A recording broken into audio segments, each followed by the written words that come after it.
Paz e bem a todos. Que as bênçãos do nosso divino emissário, nosso Mestre Jesus, nosso modelo, nosso caminho, verdade e vida, possam estar sempre conosco. Que a gente possa absorver, então, essa luz excelsa, que é o Divino Evangelho, que é uma mensagem divina, uma mensagem viva do céu à terra. É uma mensagem cósmica, uma mensagem celestial, a única capaz de propiciar ao homem a sua reforma moral. São deles os ensinamentos. Ninguém vem ao Pai a não ser por mim. E aí, então, o Livro dos Espíritos, na questão 625, essa eu decorei, 625. Então, Kardec vai perguntar quem Deus tem oferecido como modelo ao homem para que ele possa se inspirar. E os espíritos imortais respondem: Jesus. E na nota, Kardec é muito feliz, na nota ele coloca: Jesus é o modelo de perfeição moral que nós podemos aspirar aqui na Terra. Então, é através do exemplo dos ensinamentos dele que hoje nós vamos fazer esse estudo em conjunto, porque não pensem que nós temos aqui a ambição de vir ensinar alguma coisa, muito pelo contrário, nós estamos aqui para estudar todos juntos. E vamos falar então sobre o tempo. E eu vou começar falando sobre o tempo, citando aqui André Luiz no livro Sinal Verde. Olha o que o André Luiz vai falar sobre o tempo. Ninguém evolui, nem prospera, nem melhora e nem se educa, enquanto não aprende a empregar o tempo com o devido proveito. Eu vou ler de novo. Ninguém evolui, nem prospera, nem melhora e nem se educa, enquanto não aprende a empregar o tempo com o devido proveito. Então, se você está interessado em evoluir, precisamos aprender a empregar o tempo. É requisito. Se um espírito superior fosse fazer, então, um currículo, estaria lá. Qualidades. Bom gerenciamento do tempo. Porque sem isso, não evolui. Não se educa. Não se conhece. E o André continua, ele não para por aí. Se você aproveitar o tempo a fim de melhorar-se, o tempo aproveitará você para fazer maravilhas. Observe quanto serviço se pode efetuar em meia hora. Se você usa o tempo para melhorar-se, o tempo usa você para realizar coisas boas. E os espíritos, por meio do André Luiz, mas o André Luiz veio descortinar para a gente uma coisa que os espíritos já sabem há muito tempo. E a gente esquece. Quando a gente vem para esse cochilo. Porque algumas pessoas, é exatamente isso, algumas pessoas, elas têm um verdadeiro cochilo ao encarnar, ao mergulhar na carne. E aí elas vivem, exercitam suas virtudes e são surpreendidas quando retornam à pátria espiritual. Acordam, sem saber o que esperar. Os espíritas têm uma pequena diferença. Os espíritas são seres que decidiram que vão acordar ainda encarnados. Vão ficar com os olhos bem abertos. Então, o que o André Luiz quis dizer é o seguinte: ele quis sumarizar um ensinamento que os espíritos, e nós, enquanto espíritas, sabemos. Tempo desperdiçado é sempre um ponto de dor. Essa frase é da Meimei, não é minha. Tempo desperdiçado é sempre um ponto de dor. E a exemplo disso, nosso amado, querido Chico Xavier falava: ao longo da minha vida, eu encontrei gente de toda sorte.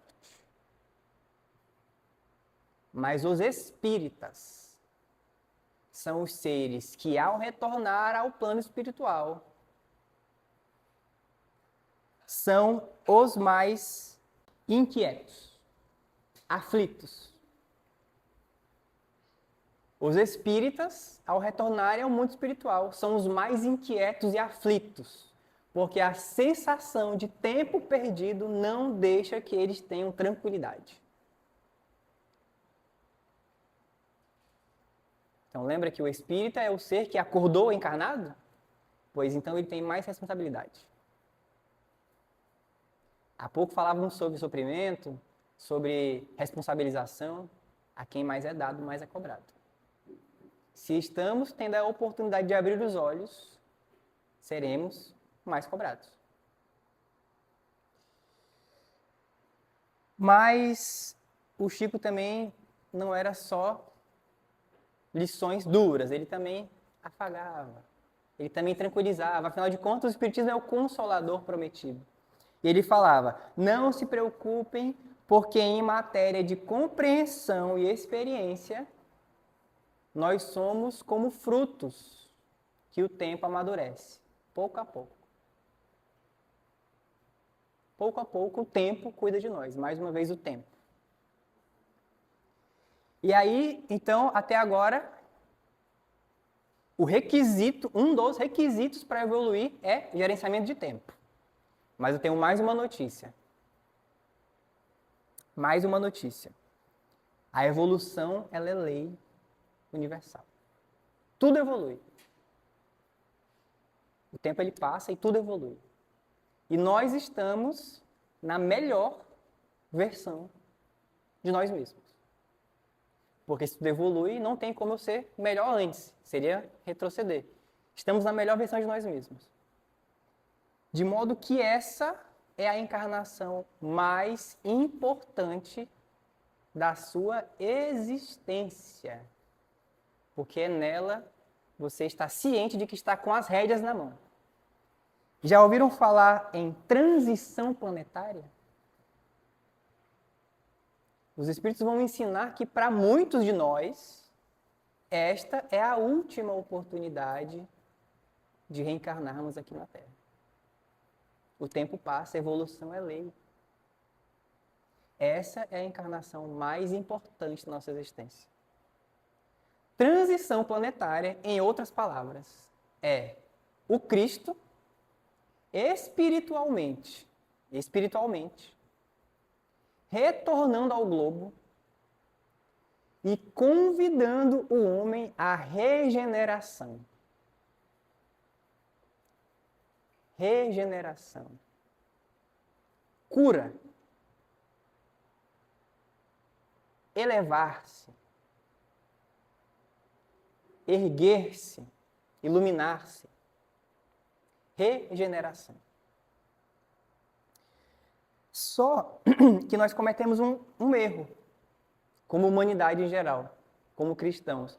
Quando o Cristo veio, a gente achou que o plano do Cristo era para ser concretizado ali em curto, médio prazo.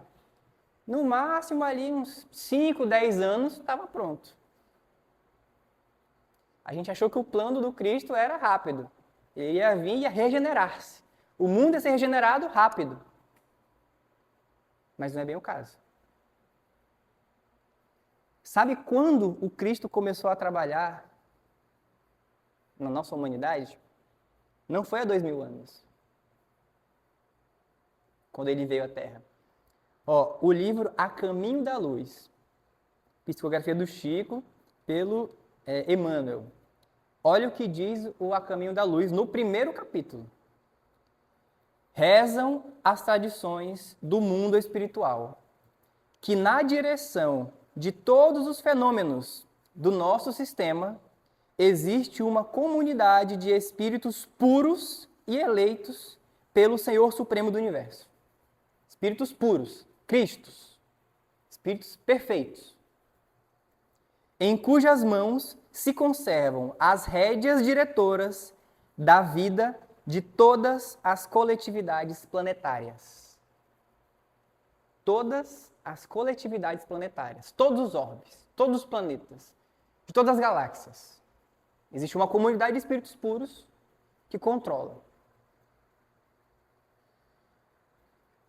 Essa comunidade de seres evangélicos, aliás, de seres angélicos e perfeitos, da qual Jesus é um dos membros divinos. Então você imagina o clube, a comunidade de espíritos perfeitos. Jesus é um dos membros. Ao que nos foi dado saber, apenas se reuniu nas proximidades da Terra para a solução de problemas decisivos da organização e da direção do nosso planeta por 2 vezes no curso dos milênios conhecidos. A primeira verificou-se quando o orbe terrestre se desprendia da nebulosa solar, a fim de que se lançassem no tempo e no espaço as balizas do nosso sistema cosmogônico e os pódromos da vida na matéria em ignição do planeta. Ou seja, se reuniram quando a Terra foi criada. A segunda, quando se decidia a vinda do Senhor à face da terra, trazendo à família humana a lição imortal do seu evangelho de amor e redenção. A ciência moderna, então, estima aí que a Terra ela foi criada aproximadamente há 4,5, 6 bilhões de anos. Então, há 4 bilhões de anos, Cristo, já era puro, já era perfeito e já estava trabalhando na gente. Vocês estão entendendo agora o que significa dizer meu pai nunca parou de trabalhar e eu também não? 4,5 bilhões de anos. 4,5 bilhões de anos. E a gente pode se perguntar, por que está demorando tanto? Por que demora tanto? Qual que é o problema? Por que Deus não está conseguindo, né? Por que será? Porque imagina, vamos fazer um cálculo. Existe essa comunidade de espíritos puros, de Cristos. E a gente sabe que Cristo, Jesus Cristo, é o nosso governador espiritual. É o nosso líder na Terra, o nosso mestre, o nosso modelo. Vamos supor aí que o nosso sistema solar tem os planetas que giram em volta do Sol. Vamos supor aí que em torno de cada estrela tenha mais ou menos 7 planetas, em média. Alguns mais, alguns 9, alguns 3, 7, em média. 7 planetas. E Jesus não trabalha sozinho. Jesus tem lá seus ministros, tem um vice, pelo menos deve ter um vice. A gente pode pegar de exemplo o nosso lar, que fala que tem 6 ministérios, cada ministério com 12 ministros, dá 72. Mas para simplificar o nosso cálculo, vamos colocar 2. Imagina que tenha 2 espíritos puros que ajudem na evolução da Terra. Quantas estrelas tem na Via Láctea, na nossa galáxia? 200 bilhões.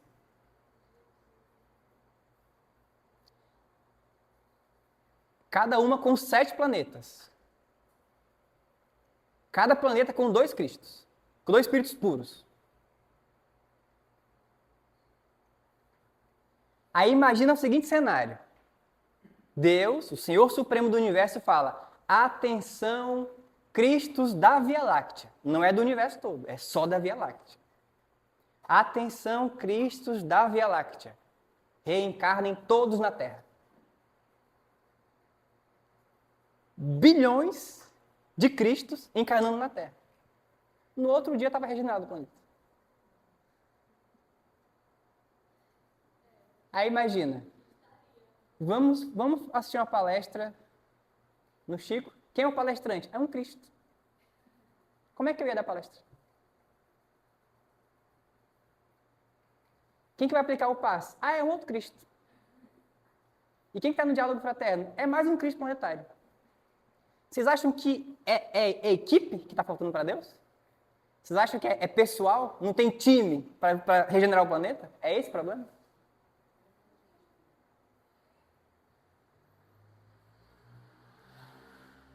E por que demora tanto?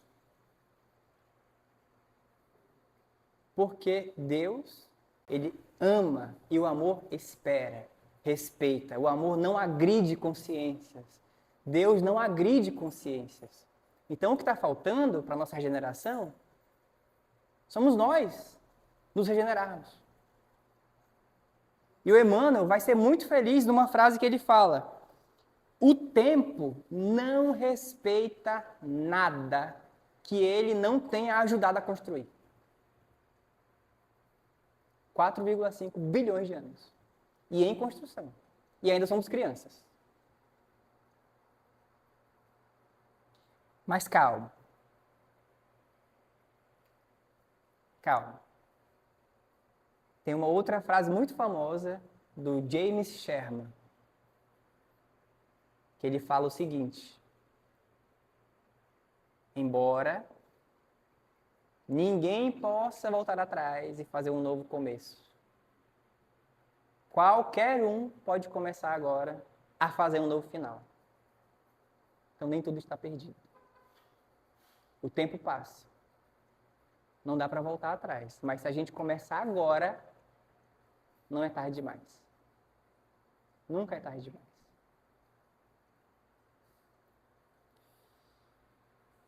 E eu vou encaminhando para exemplificar quem é esse Espírito. Quem é Jesus? Seu Eurípides Barçanufo. Esse conto, se não me engano, é do Hilário Silva. Fala que Eurípides se vê então desdobrado do corpo físico e começa a subir. Começa a flutuar. E ele quer voltar para o corpo, mas ele não consegue, como se mãos invisíveis o levassem. Até que ele chega em determinado local, ele se depara então com uma figura. E quando ele se dá conta, é o próprio Cristo na frente dele. Qual que é a reação dele? Abaixar, prostrar-se. Tamanha a vergonha, tamanha a insignificância moral dele próximo do Cristo. E aí então seu Eurípides percebe que o Cristo está chorando. Depois de muito tempo abaixado, ele levanta a cabeça e percebe o Cristo chorando. O que você faz numa situação dessa? E aí ele pergunta: por que você está chorando? E o Cristo parece que ignora a pergunta dele.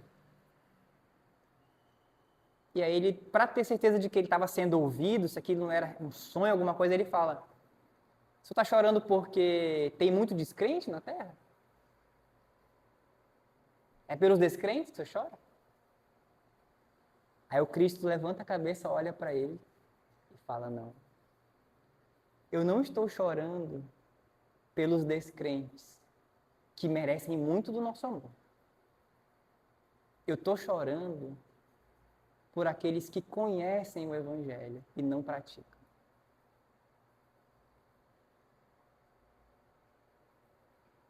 Nem preciso dizer que ele voltou para o corpo, acordou e não dormiu mais. Tamanho choque, tamanha mensagem. E conta então Hilário que desde esse dia, seu Eurípides Barçanufo nunca mais descansou no trabalho. Até o último suspiro trabalhou, com todas as forças. O tempo não respeita nada que ele não ajudou a construir. Quem é esse espírito que há 4 bilhões já era puro? O meu pai nunca deixou de trabalhar. E eu também não. Se o André fala: olha o tanto de coisa que dá para fazer em meia hora. Imagine em bilhões de anos. O tempo passa.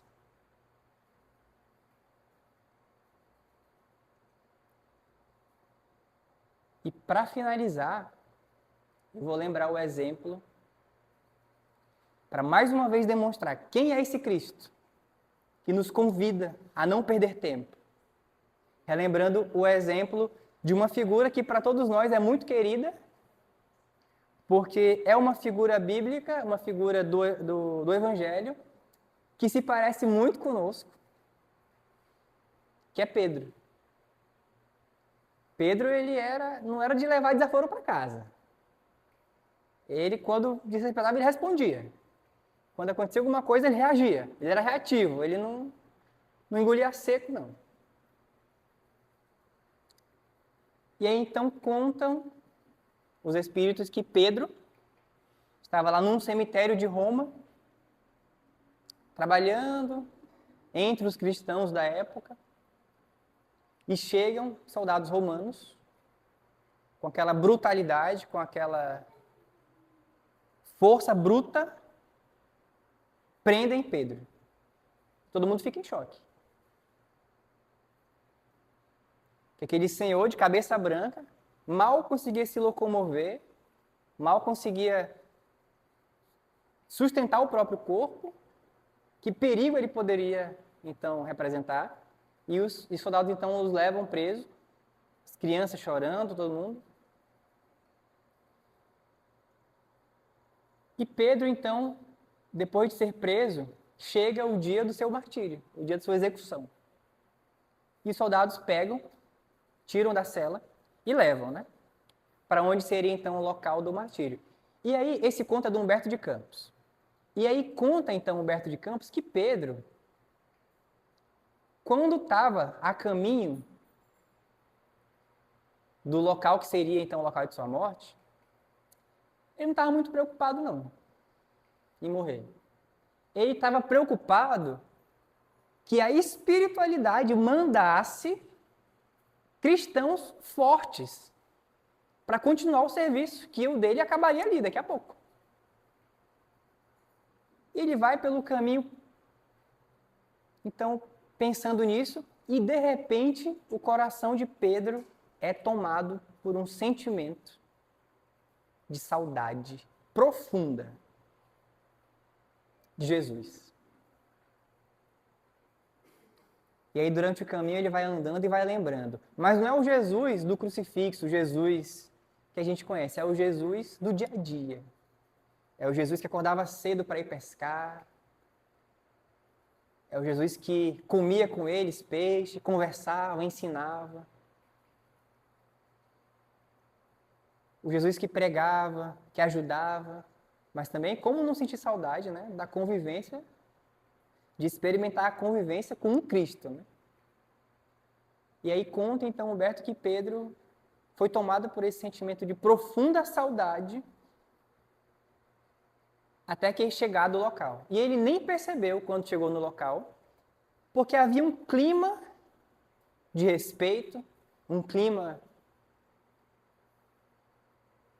de reconhecimento por todos, pela multidão, pelos soldados romanos, com exceção de uma pessoa, um pretoriano romano chamado Aniceto. Aniceto, então, durante todo o percurso, xingava e falava palavras chulas, lixo humano, seu bruxo. Então chega nesse local, Pedro nem percebe quando os soldados tiram as roupas, o colocam em cima do madeiro, o crucificam, né? Segundo a tradição conta, de cabeça para baixo. E Pedro então nem percebe que estava crucificado. Porque aquele sentimento de saudade do Cristo era tão grande,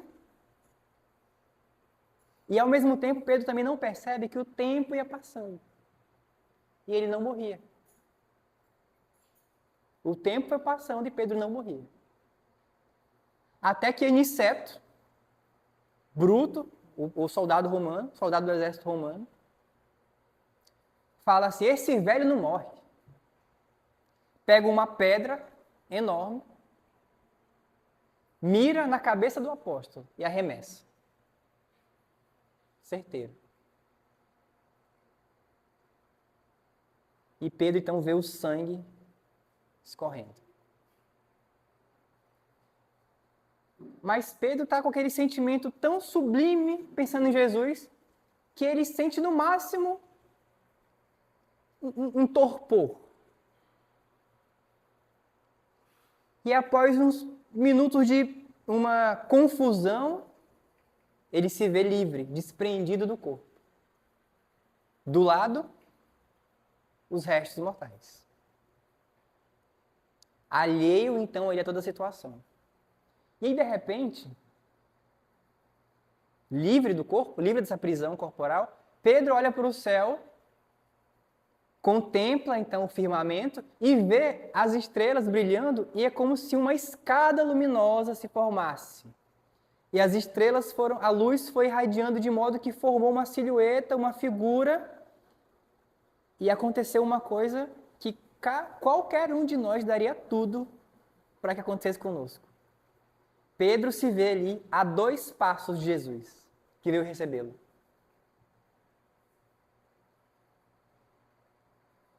E aí Pedro, então, quando vê o mestre, aquele sentimento de saudade que apertava o coração, ele logo se abaixa para ir beijar o chão onde Jesus está. No que Jesus pega ele no colo, aproxima ele do coração, no colo, e sobe, e se eleva. E aí conta Humberto que Jesus levou Pedro para vamos chamar assim, uma pousada de luz. Imagina uma pousada ali do Itapequém, mas só de Cristo. Só de espírito evoluído. Um lugar bem frequentado, assim. Para conseguir uma reserva lá tem que ser espírito puro, Cristo, daí para cima. É bem frequentado.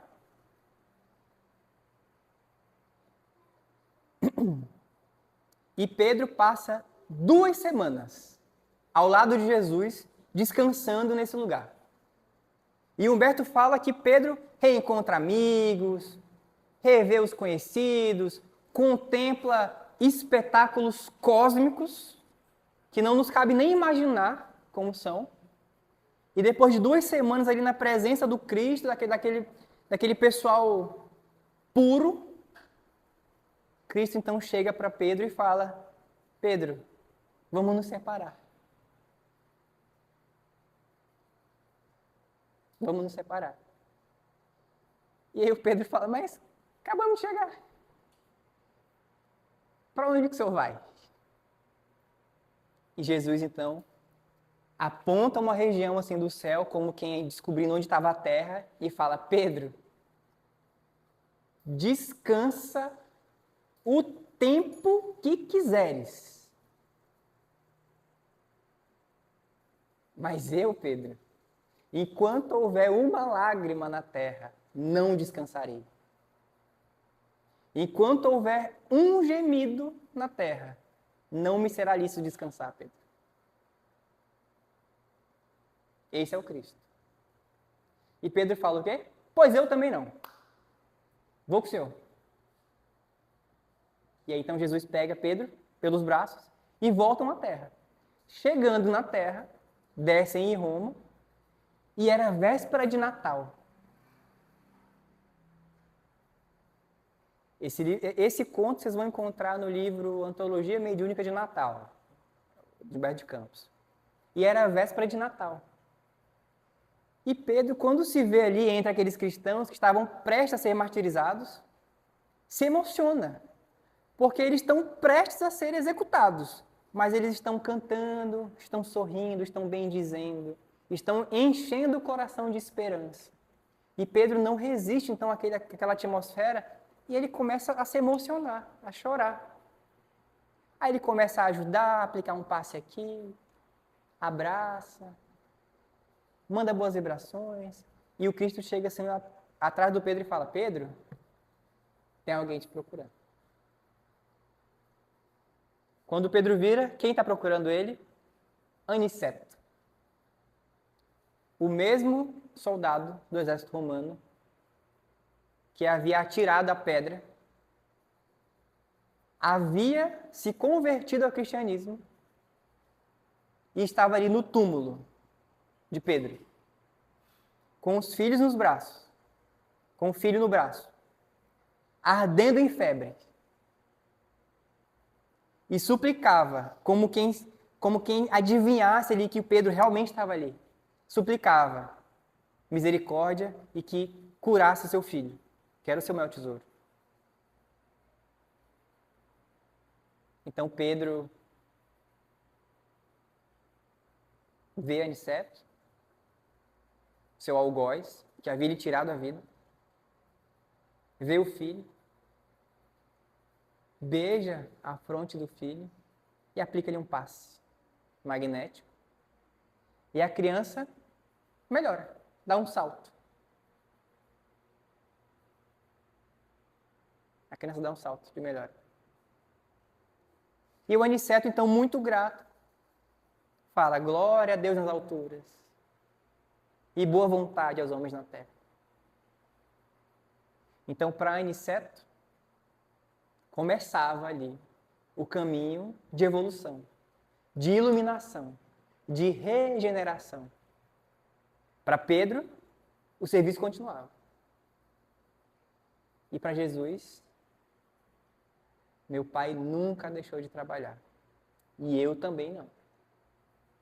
Então, esse é o Jesus que eu aprendi no Espiritismo. Esse é o Jesus que eu conheço. Eu não conheço outro. Só conheço esse. Que possamos, então, a exemplo do nosso irmão maior, do nosso mestre, nosso guia, nosso caminho, verdade e vida. Ninguém vem ao Pai senão por mim. Recebermos o convite a aproveitar o tempo que nós temos, a aproveitar a oportunidade que nós temos. Esse é o Jesus que nos chama. É Cristo, espiritualmente, de braços abertos, convidando todos nós à regeneração.